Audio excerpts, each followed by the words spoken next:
In this lesson, we're going to talk about quadratic functions that belong to the same families. So families of functions are functions that share similar characteristics. So when we're talking about quadratic functions, maybe they share the same zeros or the same vertex. So for example, we have these two functions here, f of x and g of x.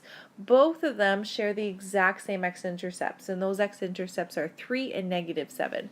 The functions themselves are different because we see that our a value here is 5 and our a value here is -2. So one's going to open up, one's going to open down. This one's going to be more stretched than this one, but they can be considered in the same family because they do share those same x-intercepts. So in this lesson, we're going to look at equations of parabolas in terms of their zeros and their vertex. So by the end of the lesson, you should be able to come up with the equation of a quadratic given its zeros and a point and its vertex and a point.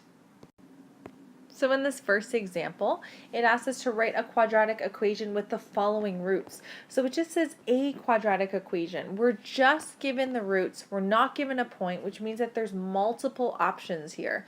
So if we're given the roots and we have to come up with an equation, the most logical equation to use would then be factored form because factored form has the roots built right into it. So we know factored form of an equation is a x minus x, s, x minus t, or whatever letters you use for the zeros. So if our zeros are 4 and 0, we know that our equation has to look something like this, where we have an a value, doesn't matter what that is, and then we're going to have an x minus 4 and an x minus 0. So that's just going to simplify to f of x is going to equal to some a value times x minus 4.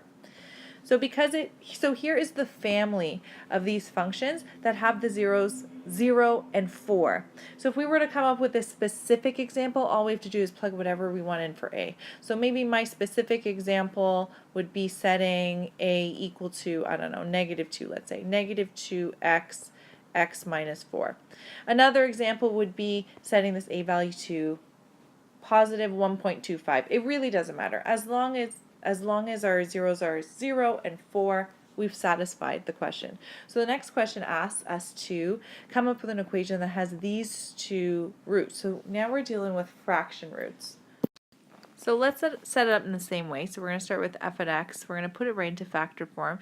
It's equal to an a value, and then we're going to subtract both of the roots. So we have x plus 2 over 3. Okay, so if I read this out, it doesn't matter what my a value is, but here my first root would be 3 over 4, which is what we needed, and here my second root would be -2 over 3. So if I wanted to find a specific equation, all I have to do is sub whatever I want in for a. So let's say that I put in, let's say 4.5 in for a. So I'm going to put 4.5, and then I have x minus 3 over 4 and x plus 2 over 3. Maybe I should have made this, let's say 9 over 2. Okay. So the key to this is, doesn't matter what my a value is, these two zeros match the zeros that I need, and so here is a perfectly acceptable equation. Another way to write this is if I were to write out this function. So if I were to write out my two factors as 4x minus 3 and 3x plus 2, would I get the exact same x-intercepts? So here, if I were to set this factor equal to 0, I would get the x-intercept of 3 over 4, or the solution of 3 over 4. And then if I set this guy equal to 0, I would get the solution -2 over 3. And so this equation also satisfies these restrictions of having these two zeros. The only difference is it's just in a different form. So this is factored, but it's not officially in factored form because we need our x value, the number in front of the x, to be 1. However, this is also an acceptable answer. All right, let's try the next one. So now we have a specific quadratic equation because we're given a point and we're given its roots. So it has two equal roots of -3. So we know that our equation will look something like this. We'll have an a value, and then our two factors will be x plus 3, or x plus 3 all squared.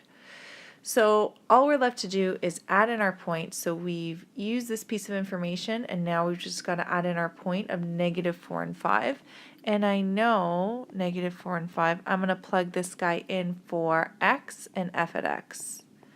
So really quickly, instead of f at x, I'm going to write 5 is equal to a negative 4 plus 3 all squared. And let's keep on going. So we have 5 equals a negative 1 squared. We know that negative 1 squared is just going to be 1, so we have our a is equal to 5. And let's put it all together. So our final equation is f at x is equal to 5x plus 3 all squared, and we're done. So in the next one, we just got to think a little bit. So this one says, does a quadratic function with roots of 4 and negative 0.5 and y-intercept of negative 2 also pass through the point negative 1.54? Explain your answer. So what we could do is we could draw a quick graph and see if this point is even close to being reasonable to be on the quadratic function. So why don't we start off with that? Because if we can just rule it out just from a picture, let's do so. So we have one x-intercept is 4, another is negative 0.5, and I know I have a y-intercept of negative 2, and so the parabola is going to open up and perhaps look something like that. And so it asks us for, let's just highlight it here. It asks us for this point right here. So we've got negative 1.5 and 4. So negative 1.5 and 4 is about here, which seems reasonable to be on the quadratic equation that we were given. So we can't rule it out just by logic. What we're going to have to do is we're going to have to find out what the equation of this parabola is. And once we have the equation, then we can check if this point exists on it. So really fast, since I was given the roots, I'm going to use factored form again. So I have f at x is equal to an a value, and let's plug in our roots now. So we have x minus 4 and x plus 0.5. Before moving forward, I'm just going to triple check that if I were to read this off, I get the right root. So I have positive 4 here, check, and negative 0.5 here, check. So on top of that, I'm given a point. It's a y-intercept. Yes, that is just a point. So this is the point right here, and that's the point 0, negative 2. And so that's what I'm going to plug in for x and f at x. So instead of f at x, I'm writing in negative 2 equals a. Instead of x, I'm going to write 0. So 0 minus 4, 0 plus 0.5. Which makes my calculations a little bit easier. So I'm solving for that a value so we can find our equation. And we've got 0.5. So this is going to be negative 2 is equal to a times negative 2. And so we have a is equal to positive 1. All right, so we're running out of room here, but we're going to quickly put our equation together. So our final equation is going to be f at x is equal to, our a value is 1, so I'm just going to write x minus 4 and x plus 0.5. So there's our equation. Now we're asked to check if this point is on this parabola here. So now that we have an equation, we can either sub in negative 1.5 for x and see if 4 comes out for y, or we can sub in 4 for y and see if negative 1.5 comes out for x. What is going to be faster is just plugging in our x value. So I'm going to plug in if x is equal to negative 1.5. Let's check that y should be 4. So we're going to have f at x is equal to, instead of x, I'm going to write negative 1.5 minus 4.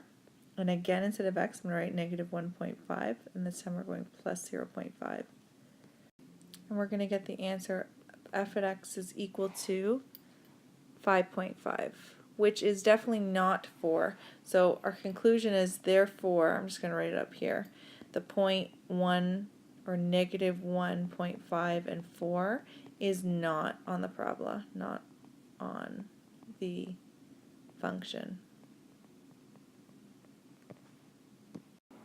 All right, so let's work on our final example. We are told that a highway overpass is in the shape of a parabola. Then we're given information about that parabola. So we're told that the highway itself is 10 meters wide. So that gives us some information. As well as we're given a point. We're given that the height of the overpass 2 meters from the edge. So that's the horizontal distance. The height is going to be 3 meters. We also know that there's 2 lanes of traffic that run under the overpass, and we're asked if a truck that is 2.6 meters wide and 3.5 meters tall can fit under the overpass. So this question may seem complicated, but it's very similar to the question we just did previously, where we have to use the information given to come up with an equation of our parabola, and then check if this point is even possible on the parabola, or in this case, under the parabola. So if we draw a quick sketch, this might help us out a bit. So I'm going to draw my y-axis and my x-axis. So my x-axis, because I'm told about width, I'm going to make this horizontal distance. So d is going to be horizontal distance, and our h will be height.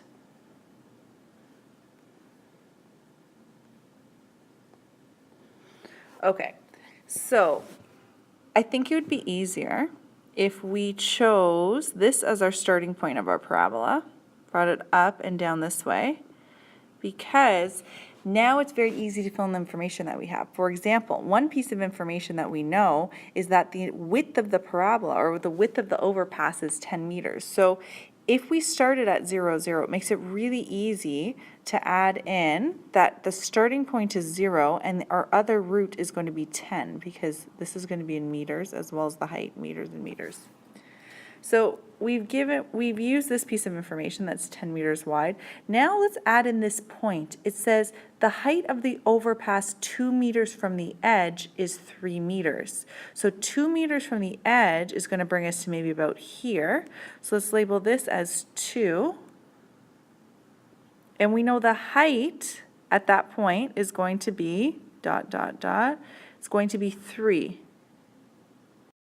We can also add it on the other side. We know that because a parabola is symmetrical, the height is also going to be 3 at a horizontal distance of 8. So we're actually given 2 points.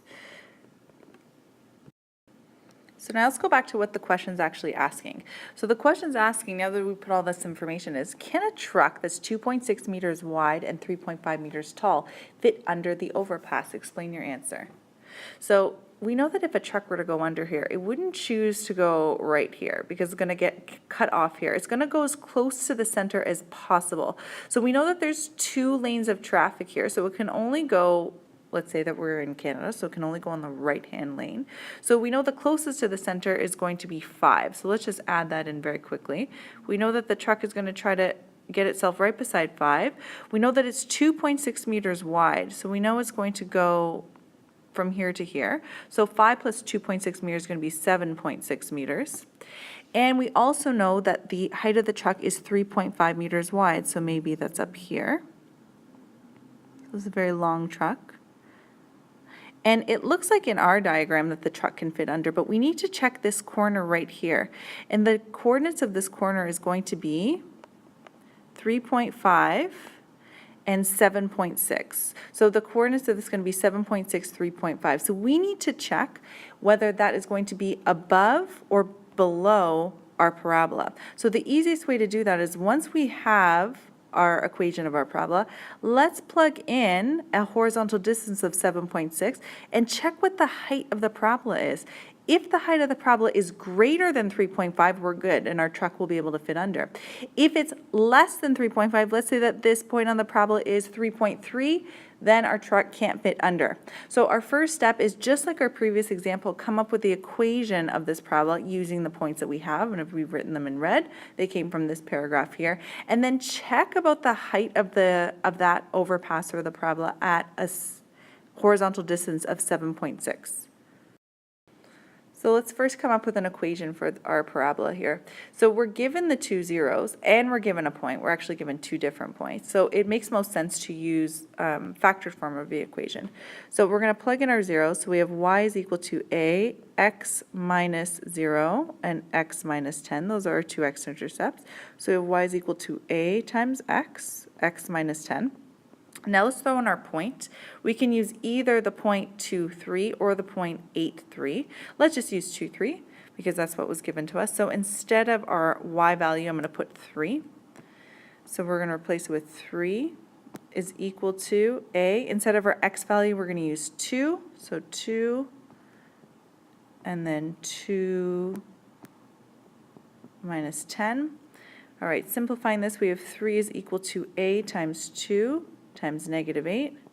So we have 3 is equal to a times negative 16. Divide by negative 16, divide by negative 16. And we have a is equal to negative 3 over 16.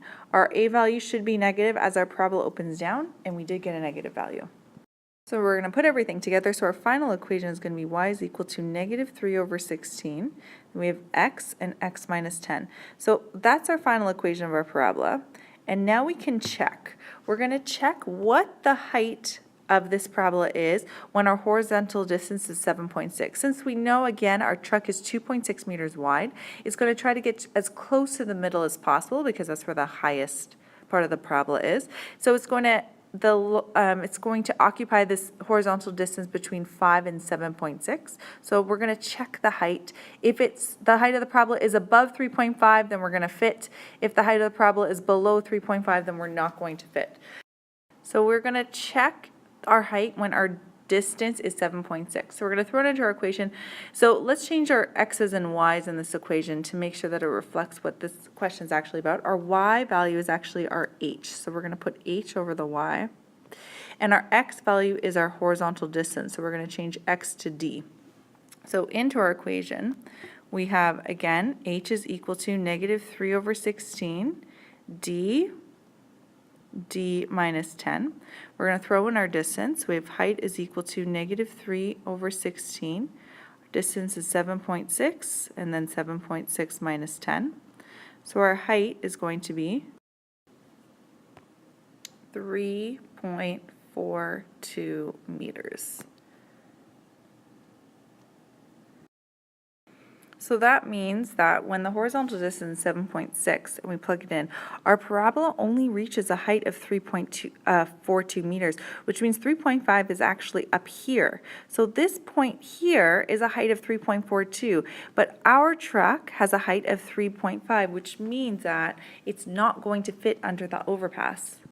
So in conclusion, the height of the overpass is 3.42 meters at a horizontal distance of 7.6. We need to be 3.5, therefore the truck will not be able to fit under the overpass.